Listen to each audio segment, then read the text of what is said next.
Salut à tous et bienvenue dans un nouvel épisode des unboxings de ma collection de comics. Comme d'hab, je m'appelle Matt. J'ai déménagé il y a quelques temps, j'ai dû mettre dans des petits cartons toute ma collection de comics pour ce déménagement.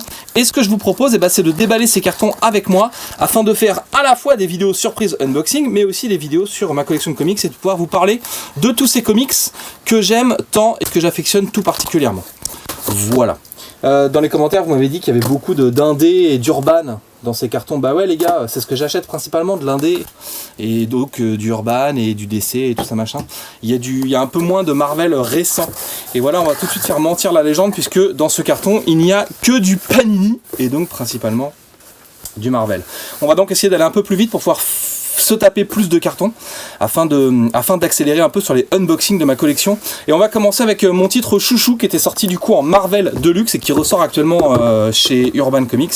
C'est The Authority, la série qui a été lancée par Warren Ellis à la toute fin des années 90.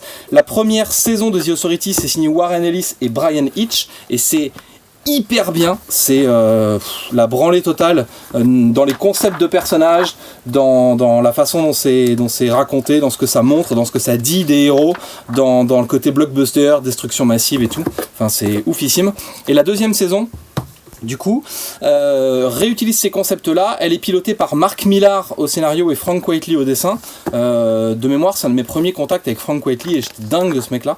Le premier récit est un hommage à ce que Jack Kirby a pu faire dans les comics, ce genre de choses. Et là, la série commence déjà à s'essouffler un peu, puisqu'en fait, la narration, à être tout le temps en 4 épisodes, fonctionne un peu moins. En fait, The Authority, c'est 4 épisodes pour résoudre une menace, à chaque fois. Et donc, ça termine souvent avec un plan genre Deus Ex Machina, donc tout a l'air perdu et d'un seul coup la situation se débloque et il gagne. Et typiquement il y a une des aventures dans laquelle la situation se débloque parce que le méchant au moment où il va tuer l'équipe dit oh non j'ai vraiment été trop méchant, il se met à pleurer et donc il le bute. Donc il y a vraiment des situations un peu absurdes dans la façon dont c'est raconté, mais ça reste la grosse branlée et ça reste une de mes séries préférées de tous les temps. Il y a plein de concepts de dingo là-dedans. Il y a par exemple dans une des dernières histoires, l'équipe en fait est tuée par le G7 parce qu'ils ont fait chier trop de monde avec leur ingérence financière, boursière, politique. Et donc ils sont remplacés par des versions alternatives d'eux-mêmes qui ont été fabriquées par les représentants des pays du G7. Et donc chaque nouveau personnage de The Authority est une version, voilà on les voit ici, chaque personnage de The Authority est une version pervertie du personnage d'origine. Donc par exemple Jenny Spark qui est le chef de The Authority, c'est une anglaise. Et donc lui, l'anglais qui va le remplacer est un hooligan anglais en fait. Il y a un japonais voilà, donc, une japonaise qui fait de la nanotechnologie, il y a la canadienne qui vole et donc qui va remplacer Swift, la version d'origine. On a des versions alternatives d'Apollo et de Midnighter, enfin bref, il y a des versions alternatives de tous ces personnages-là. Et The Authority, je vous conseille tout de même de jeter un œil là-dessus, parce que, au moins sur le premier volume, celui de Warren Ellis, parce que c'est oufissime, et parce que ça a un peu révolutionné la façon dont on a fait des comics à ce moment-là. Évidemment, la série était trop violente et elle a été complètement cassée dans son élan par les attentats du 11 septembre et par le fait que le studio qui l'éditait, qui s'appelle Wildstorm, a été racheté par DC Comics. DC Comics n'était pas capable de publier quelque chose d'aussi dark, violent et ce genre de choses, surtout dans l'ambiance post-11 septembre où l'Amérique était traumatisée et donc des cataclysmes et des destructions de villes dans les comics, on n'avait plus vraiment envie de voir ça. Pendant que je papotais, j'ai déballé la suite de ces comics. Alors, on va commencer avec un truc qui n'a pas été réédité et qui, à mon avis, devrait l'être, parce que ça mérite d'être lu. Ça s'appelle Le Clou. Il y a 2 bouquins, Le Clou 1 et Le Clou 2. C'est bien foutu. Hein. C'est écrit et dessiné par Alan Davis. Mark Farmer, c'est son encreur. Et l'histoire du clou, c'est dans l'univers DC, qu'est-ce qui se serait passé s'il y avait eu un clou sur la route et donc si les Kent n'avaient pas pu aller chercher la capsule qui est tombée dans un champ au Kansas et donc ils n'avaient pas pu élever Kal-El pour en faire Superman. Et donc c'est un monde, le clou, dans lequel Superman n'existe pas. Il y a une Justice League qui existe mais qui ne profite pas des encouragements, de la puissance et du symbole qui est Superman. Enfin c'est comment est-ce qu'on fait le monde et l'univers DC sans Superman. C'est hyper intéressant, c'est bien écrit, c'est bien dessiné. Moi j'adore Alan Davis. depuis longtemps, depuis ces épisodes sur Excalibur. Et voilà. Et j'aimerais vraiment voir une réédition de ce truc-là, parce que j'aimerais pouvoir le conseiller aux gens, et j'aimerais vous faire lire ce truc-là, qui s'appelle Le Clou. Alors si vous cherchez un peu, donc c'est sorti en 2 bouquins rigides chez Panini, et donc ça se trouve maintenant soit sur internet, soit chez vos libraires d'occasion. Essayez de pas les payer trop cher pour pas faire le jeu de la spéculation et des salopards qui essayent de vous voler votre argent. Qu'est-ce qu'on en a? On a les Fantastic Four de Jonathan Hickman. C'est une intégrale en fait en Marvel Deluxe. Ça vient juste après les épisodes de Fantastic Four de Mark Millar qui eux sont sortis en Marvel Icons. Donc là c'est un peu compliqué à suivre. Et voilà, c'est cool, ça fait un cycle assez sympa pour les 4 Fantastiques, qui n'est pas une équipe que j'apprécie à outre mesure. Mais voilà, c'est 2 bouquins, le Fantastic Four de Millar et le Fantastic Four de Hickman. Pour le coup, ça passe plutôt bien. On a le prélude à Civil War, il y a beaucoup de Deluxe, beaucoup trop à mon goût, qui parlent de Civil War qui sont sortis. Donc ça c'est une façon de vous soutirer de l'argent avec des épisodes qui sont censés vous expliquer comment est-ce que Civil War est arrivé dans l'univers Marvel. Franchement c'est assez anecdotique et concentrez-vous sur l'histoire principale de Civil War au lieu d'acheter toutes les déclinaisons qui ont pu sortir. On a des bouts de trilogie avec Annihilation Conquest tome 1 et 2 et War of King, la guerre du roi. Je dois être arrêté au milieu d'Annihilation Conquest et du coup j'ai pas encore ouvert War of Kings. Mais souvent avec les Deluxe Panini, quand il y a vraiment des trucs que j'ai envie d'avoir, je les achète quitte à les lire plus tard parce que ça change de collection, il y a des ruptures de stock, il y a plein de problèmes. Souvent. N'en déplaise à mes amis de Panini voilà. Mais c'est souvent un problème de collection et comme j'aime bien avoir des trucs alignés et un peu jolis, j'ai tendance à acheter les bouquins avant qu'ils disparaissent des rayons. Donc War of Kings par exemple, je ne l'ai pas encore lu et donc les 2 tomes de Annihilation Conquest sont là et ils font suite aux 2 tomes de Annihilation qui doivent être quelque part ailleurs dans cette collection. Qu'est-ce qu'on a d'autre? J'ai vu qu'on avait les Iron Man, voilà. Donc c'est pareil, il y a 3 tomes pour les Invincible Iron Man de Matt Fraction. Moi je crachais beaucoup sur Matt Fraction à ce moment-là et au moment où c'est sorti et j'ai beaucoup entendu que c'était une des rares bonnes histoires de Matt Fraction, donc je l'avais acheté. Bon, c'est vrai que c'est sympa mais c'est pas ce sera pas là non plus la série du siècle. Moi j'ai un petit problème avec les graphismes de Salvador Larroca qui sont plutôt réussi, mais il y a un petit aspect qui me gêne, c'est celui-ci. Il y a beaucoup de choses où en fait le mec fait pas du tout de détails et c'est la colorisation qui fait tout le boulot. Du coup c'est dommage que le nom du coloriste soit pas sur la couve parce que voilà, il fait quand même beaucoup pour cette série. Bref, les Invincible Iron Man ne sont plus canoniques après les différentes aventures et les différents reboots. Il y a 3 Marvel Deluxe pour avoir cette histoire et franchement voilà, ça marche pas mal. Qu'est-ce qu'on a ici? On a du Gardien de la Galaxie, l'héritage des Gardiens de la Galaxie. Ça c'est pareil, ça vient dans la mouvance Annihilation Conquest, War of Kings et tout. Donc ça fait partie des trucs que j'attends d'avoir le temps de lire. Et on a le 2e Deluxe consacré aux fugitifs. Je ne désespère pas de trouver le premier Deluxe consacré aux fugitifs. Ça c'est le tome 2. Et donc j'aimerais pouvoir lire un peu pépouze cette série. Et on a le Ultimate Avengers. C'est le numéro 3 celui-là, voilà. Donc c'est la compilation des aventures des Ultimates et des Ultimate Avengers, cette fois en Marvel Deluxe. Moi je suis un gros fan de la ligne Ultimates et des versions Avengers de cet univers là et donc les aventures de l'équipe de super-héros The Ultimates, je les ai en single, je les ai en deluxe et voilà, j'ai beaucoup de choses sur l'univers Ultimate en sachant qu'à un moment c'est quand même devenu pas terrible mais j'ai continué à acheter tout ça. Bref, on se speed et on se fait un autre carton. Tac, si te dit si te fait un carton, on va pas tergiverser. Voici presque 10 minutes qu'on discute. On va pas avoir le temps d'en faire 3 en un quart d'heure. Ça marchera jamais. Qu'est-ce qu'on a là-dedans? Ouh là là, ça a l'air un peu compilé tout ça. Alors, on a Turf, la série de Jonathan Ross, qui est un présentateur télé anglais, si je ne dis pas de bêtises. Turf, c'est sympa, c'est une histoire où il y a un mélange de plein de trucs, de vampires, de SF. C'est dommage que ce soit sorti en 2 petits, ça aurait mérité d'avoir un recueil en fait pour ce truc-là. C'est sorti donc aux éditions Proust, et franchement, je l'ai acheté il y a 3-4 ans, je ne sais pas si on le trouve encore, donc on va passer rapidement là-dessus. On a le Tokyo Ghost de Sean Murphy qui est sorti chez Urban. Voilà, c'est du Sean Murphy, donc c'est beau si vous aimez Sean Murphy. J'ai un problème avec les couleurs de Sean Murphy. Je trouve que ça mériterait d'avoir des couleurs un peu plus tranchées en fait, plutôt que d'avoir des couleurs un peu lavées comme ça, comme celles qui sont proposées. Et donc c'est l'univers de SF, mais tout le monde en a parlé, donc si vous cherchez un peu sur YouTube, tout le monde vous parlera de ce truc-là. On a Black Kiss, qui est une histoire, vous l'aurez compris à sa couverture, un peu pour adultes, de Howard Chaykin, qui est sorti chez Delcourt, et qui faisait partie d'une sélection de BD incontournables qu'il fallait absolument lire et avoir, donc ça fait partie des BD que j'ai lu et eu.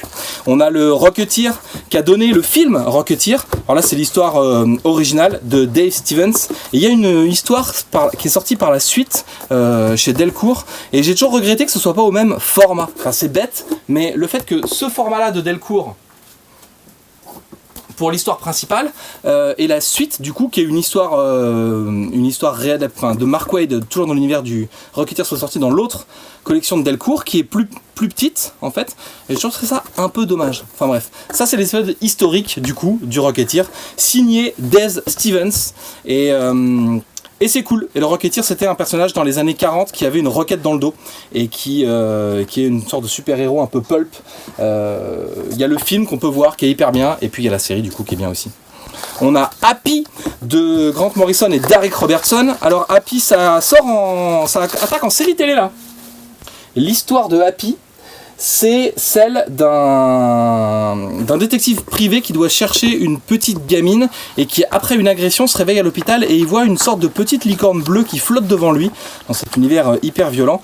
Donc cette licorne bleue, c'est une sorte d'hallucination avec lequel il va devoir composer, mais au début on se demande si elle existe vraiment, et puis comme elle finit par lui filer vraiment des indices sur son enquête et par lui dire où trouver la gamine en l'occurrence, finalement est-ce qu'elle n'existe pas vraiment cette licorne?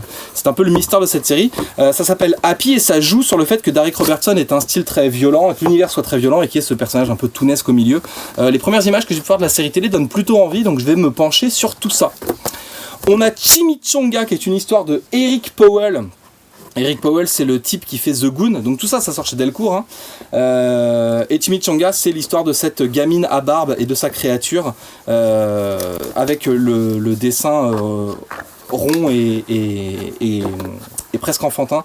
Il me manque un mot en fait. Bref, avec le dessin d'Eric Powell, le dessin caractéristique d'Eric Powell.